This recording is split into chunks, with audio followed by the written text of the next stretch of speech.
Tegas, ceria dan berkeyakinan, itulah saya Nur Kisha Iman binti Muhammad Az-Zuhar. Hari ini saya berdiri bukan sekadar sebagai seorang murid, tetapi sebagai pecinta ilmu yang percaya bahawa buku adalah jendela dunia. Saya diberi amanah sebagai pengawas sekolah.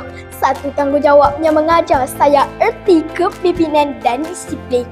Dalam bidang kokurikulum, saya pernah meraih anugerah Naib Johan Kawat Kaki 3S dan Johan Action Song.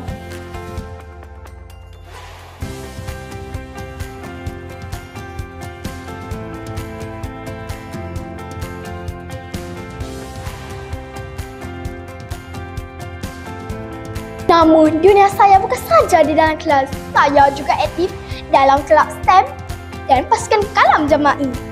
Keistimewaan saya seorang yang gemar berbicara dengan penuh ekspresi. Saya suka membawa tak daripada buku ke dunia nyata. Di luar sekolah, saya gemar menyumbangkan bakti kepada masyarakat.